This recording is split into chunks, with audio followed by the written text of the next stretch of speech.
Hi, everybody. It's Dr. Miller again. This is our introduction to Book 6 of Clarissa. And today's example is in your book, page 513, and comes from volume 6, letter 6. So if you want to follow along, that's where this example is. And I'm going to talk through some of it with you, and then we'll talk about what some of the significance is of it. Lovelace and Clarissa are talking.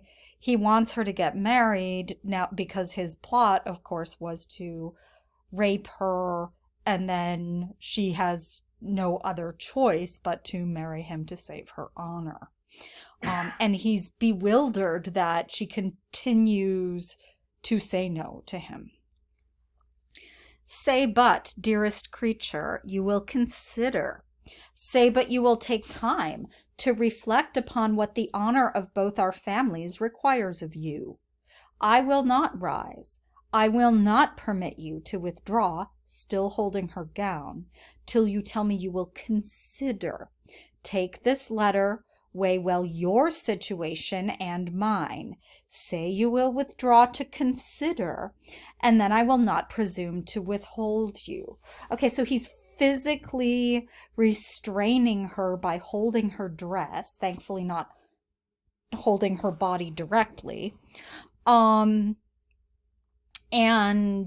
if you are hearing some threatening tones to this language, I think you're correct. This is the kind of threatening tone that may have intended to be gentle, but you will take time to reflect upon what the honor of both our families requires of you. Instead of asking, he's saying, you need to think about the consequences of refusing to marry me. And it sounds threatening when you recast it in that way, and I think it's meant to. Her response, compulsion shall do nothing with me. Though a slave, a prisoner in circumstance, I am no slave in my will. Nothing will I promise thee. Withheld, compelled, nothing will I promise thee. She says, I will make no vow to you. And then there's, the reference to slavery and the partial comparison of her experience to enslavement. There's, on the one hand, she's, an upper class white girl, so no. But she has been assaulted. She feels that, she has been rejected by the social strata that had protected her previously. All of those make her feel that her circumstances make her choices not her own. But in her case, she's saying the circumstances are very, very limiting, but I still have my will, I still have my consent to withhold or give if I want to. And by making that distinction, it's a little bit more reasonable that she's making those comparisons in the first place. There are people who use metaphors of slavery in poetic ways that are rather problematic because, these are people with an enormous amount of privilege who are largely insulated from the economic realities of an imperial Britain. And again, he keeps calling her a creature, which is not very humanizing. Noble creature, but not implacable, I hope. Promise me but to return in an hour. And her response, of course, nothing will I promise thee. Say but you will see me again this evening. Oh, that I could say, that it were in my power to say, I never will see thee more. Would to heaven I never were to see thee more. It's this obvious, no. And he still thinks he's going to win. He still thinks that if he just continues to escalate and control her down to the point of sexual assault and beyond, that he will somehow, quote unquote, get her. And it, many, many books ago turned the corner into toxicity and control and the inevitable, once we see it happen, rape. And then his response, passionate beauty, still holding her. And that's a problem too. He sees her saying, I literally never want to see you again. And his response to that, his brain sort of scrambles it upside down and says, passionate beauty. Like, no. And then, here we go again. This is her responding. I speak, though with vehemence, the deliberate wish of my heart. Oh, that I could avoid looking down upon thee, mean groveler, and abject as insulting. Let me withdraw. My soul is in tumults. Let me withdraw. I am leaving, is what she keeps trying to say to him. And it's, she says, this is not me, having lady feelings. This is the deliberate wish of my heart. I am in control of what I want. I didn't want you then. I want you less now. And she doesn't even want to look at him in that sort of, like, he's in the sort of, groveling position, but that's also, I don't remember if it was as much at the time, but it has continued as a marriage proposal position. Maybe not exactly, but she's certainly not enjoying how this forced intimacy is looking, and that it's still not going away. You shouldn't have to marry your abuser. Full stop. I quitted my hold to clasp my hands together. This is him. Withdraw, O sovereign of my fate. Withdraw, if you will withdraw. My destiny is in your power. It depends upon your breath. Your scorn but augments my love. Oh, that's bad. Your resentment is but too well-founded. But dearest creature, here we go again, return with a resolution to bless, with pardon and peace, your faithful adorer. Oh my goodness. I love you so much. Okay, come back. That sort of, that cheesy phrase, if you love something, set it free. If it comes back, it's, meant to be. If it doesn't, it wasn't.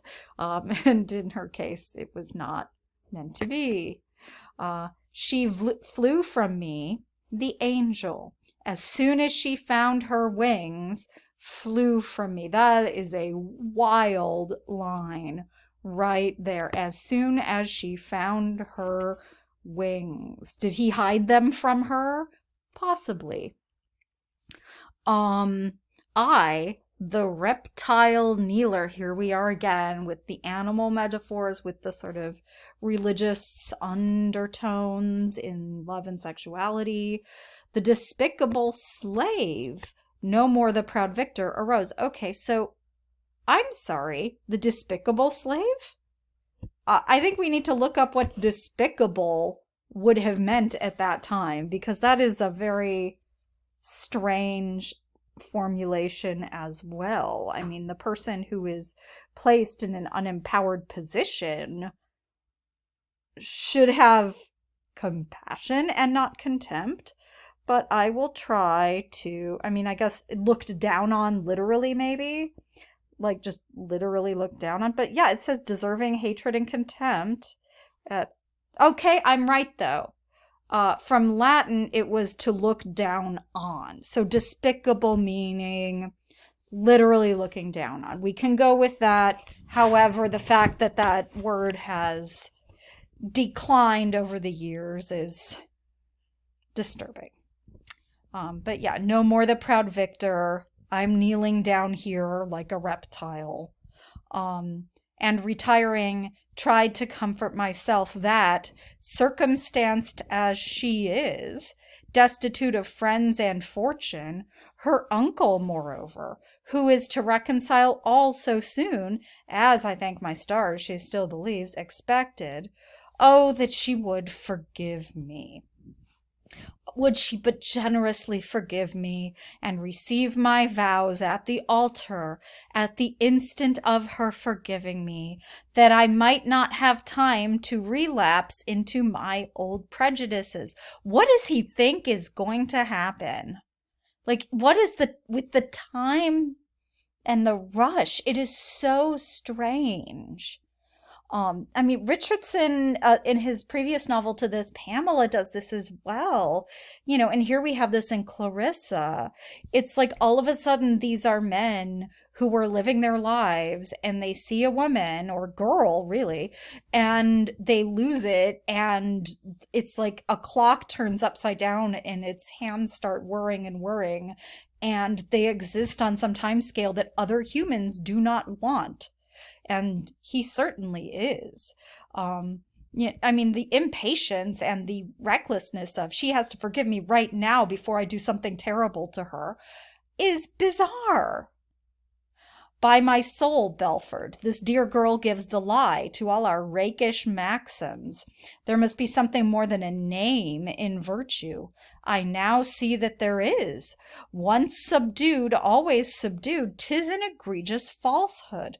But, oh, Jack, she never was subdued. What have I obtained but an increase of shame and confusion, while her glory has been established by her sufferings? Well, at least he gets that. That in trying to control Clarissa, he gives her a chance to rise above and to reject shame. And in her rejecting shame, it all goes to him.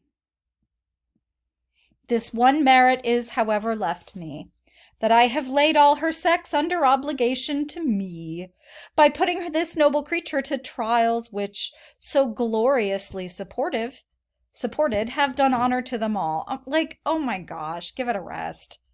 However, but no more will I add. What a force have evil habits! Oh, that's such a, bad person thing to say. These evil habits have such a force is the best way of saying I'm a terrible person and I just can't stop being evil. Yeah, you can. The habits. Who formed the habits? I don't remember. It was so long ago. Maybe 6 months ago. I will take an airing and try to fly from myself. So she flies from him. He's trying to fly from himself to, I guess, wander around. Do not thou upbraid me on my weak fits, on my contradictory purposes, on my irresolution, and all will be well. What a letter.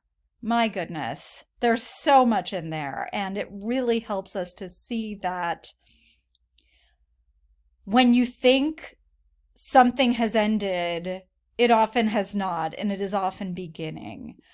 And we see this here, and we see Clarissa's entire concept of life and trauma and response and respect and choice and captivity and consent are totally different from Lovelace's. I hope you enjoyed it, and happy reading.